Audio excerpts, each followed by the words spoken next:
ဗီတုကလက်ရအပြည်နဲ့ကြောင်တော်ကြီးရှိရာမုံတို့ထားနေသူပရိသတ်ကြီးခင်များကျွန်တော်တို့မြန်မာနိုင်ငံအောက်ပိုင်းမွန်ပြည်နယ်ရဲ့တောင်ဘက်ဆုံးမှာတည်ရှိပြီးစိမ့်လန်းဆူပြီးတဲ့တောင်လန်းတွေတဘာဝတောတောင်လာတရားတွေနဲ့ပြည့်နှက်နေတဲ့မြို့လေးတစ်မျိုးရှိပါတယ်။အဲ့ဒီမြို့ကတော့ရေးမြို့ပဲဖြစ်ပါတယ်။ဒီမြို့လေးမှာတစ်ကမ္ဘာလုံးကခီးသွားတွေနဲ့မကပဲပြည်တွင်းကဖျားဘူးဧည့်သည်တွေကပါပါဇက်အဟောင်းသားဖြစ်သွားစေမဲ့အမကန်ဗီတုကလက်ရတွေပြည့်နှက်နေတဲ့အံ့ဖွယ်နေရာတစ်ခုရှိနေတယ်ဆိုတာသိပါသလား။ဟုတ်ပါတယ်။အဲ့ဒီနေရာကတော့ဒေတာတွင်းမှာတည်းမကတနိုင်ငံလုံးမှာပါနာမည်ကြီးလာတဲ့ကိုရင်လေးဖျားเจ้าသို့မဟုတ်တစ္ဆာမန်နိုင်ကပ္ပသာသနာပြုเจ้าတော်ကြီးပဲဖြစ်ပါတယ်ဒီနေ့မှာတော့ကျွန်တော်တို့ရုပ်ရှင်ချစ်ပရိသတ်ကြီးကိုဒီเจ้าတော်ကြီးရဲ့စမ်းကြယ်လာတဲ့ပိတုကလက်ရာတွေပတ်ဝန်းကျင်အလှတရားတွေနဲ့မွန်လူမျိုးတို့ရဲ့မယုံကြည်နိုင်စရာဘာသာတရားကိုးကွယ်မှုတမိုင်းเจ้าတွေစီကိုခေါ်ဆောင်သွားပေးမှာမို့လို့အဆုံးထိကြည့်ရှုပေးဖို့ဖိတ်ခေါ်လိုက်ပါတယ်ဒီเจ้าတော်ကြီးတွေကိုစတင်ချေချလိုက်တာနဲ့တင်ဟာတကယ်ဖန်တစီရုပ်ရှင်တစ်ခုတည်းကနတ်ဖျားတွေရဲ့နန်းတော်တွေကိုရောက်သွားတယ်လို့ခံစားရမှာပါဘာဖြစ်လို့လဲဆိုတော့ဒီမှာရှိတဲ့ပိတုကလက်ရာတွေဟာရိုးရိုးပုံစံတွေမဟုတ်ပဲထူးခြားဆန်းပြတဲ့စိတ်ကူးစိတ်တမ်းတွေနဲ့တိစောက်ထားလို့ဖြစ်ပါတယ်ခန့်ညားထေဝါစွာတည်ရှိနေတဲ့ရေလေဖျားเจ้าဆောင်တွေဟာအနုပညာလက်ရာမြောက်လာလုံးပါတယ်အဆောက်အဦတိုင်းမှာထည့်သွင်းထားတဲ့ဆေးရောင်စုံခြေတောက်မှုတွေကြောက်စစ်လက်ရာတွေနဲ့ပတ်ပူးလက်ရာတွေဟာမြင်ရသူတိုင်းကိုရင်သက်ရှုမောဖြစ်စေပါတယ်ဒါတွေမကသေးပါဘူး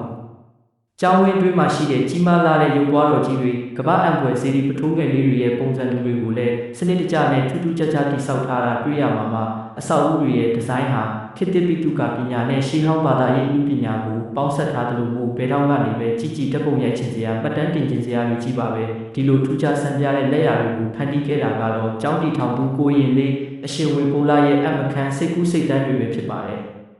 ဒီလိုကြီးကျယ်ခမ်းနားလာတဲ့တာတဏိကအဆောက်အဦကြီးတွေပြည့်စုံအောင်ရေရှည်တည်တဲ့နေရာချင်းရဲ့နောက်ွယ်မှာတော့မွန်လူမျိုးတို့ရဲ့မွန်မြတ်လာတဲ့ဘာသာတရားကြီးညိုမှုဆိုတဲ့တရားတရားရင်းခံရှိနေပါတယ်မွန်လူမျိုးတွေဟာဗုဒ္ဓဘာသာပုံမှာအလိုယိုသိဖို့ွယ်ကြသူတွေဖြစ်ပြီးဒီเจ้าတော်ကြီးကိုသူတို့ရဲ့ကိုယ်ပိုင်အိမ်ထက်မကတန်ဖိုးထားပြီးလူလက်ပူဇော်ကြတာဖြစ်ပါတယ်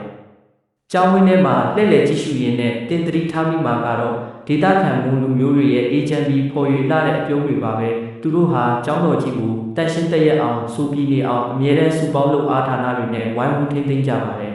။နောက်ပြီးဒီကျောင်းတော်ကြီးရဲ့ဒီနေရာဟာလည်းတကယ်ကိုအနားယူဖို့ကောင်းပါပါတယ်။ဖះကျောင်းဆောင်တွေရဲ့နောက်ခံမှာအစိမ်းရောင်ပေါ်စောခင်းထားသလိုစိမ့်ဆူနေတဲ့တောင်တန်းကြီးတွေရှိနေပြီးကျောင်းဝင်းထဲမှာလည်းအရေးရသစ်ပင်ကြီးတွေတန်ရှင်းတဲ့ရေကန်တွေရှိနေတာကြောင့်လာရောက်သူများဖះဘူးတွေရဲ့စိတ်နှလုံးကိုချက်ချင်းအေးချမ်းသွားစေပါတယ်။ပိတုကအလှပနဲ့တဘာဝတရားတို့ရဲ့အပြည့်စုံဆုံးပေါင်းစပ်မှုလို့တောင်ပြောလို့ရပါတယ်။အခုဆိုရင်တော့ဒီကျောင်းတော်ကြီးရဲ့အဓိကအကျဆုံးနဲ့အစမ်းကျယ်ဆုံးအပိုင်းကိုရောက်ရှိလို့လာပါပြီ။ဒီကျောင်းတော်ကြီးကိုစတင်မတည်ခဲ့ပြီးဒီလိုအံ့ဖွယ်ပိတုကလက်ရာတွေကိုစိတ်ကူးပုံဖော်ခဲ့တဲ့တတ်တော်ငယ်နဲ့သီလသမာဓိအလွန်ကြီးမားလာတဲ့ကဲ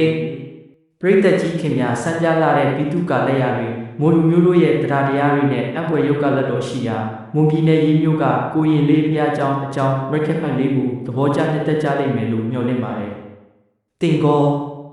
တနေ့နေ့မှာဒီလိုအံ့ဩစရာကောင်းတဲ့သစ္စာမျိုးကိုကိုယ်တိုင်ကိုကြားသွားရောက်ဖူးမြော်ဖို့စိတ်ကူးရှိပါသလားကွန်မန့်မှာရေးပေးခဲ့အောင်တော့ဗီဒီယိုလေးကိုသဘောကျရင် like share လုပ်ပြီးနောက်ထပ်စိတ်ဝင်စားဖို့ကောင်းတဲ့နေရာတွေအကြောင်းသိရအောင်ကျွန်တော်တို့ page လေးကို follow လုပ်ထားဖို့မမေ့ပါနဲ့ဦးခင်ဗျာအားလုံးပဲကိုယ်စိတ်နှစ်ဖြာအေးချမ်းကြပါစေ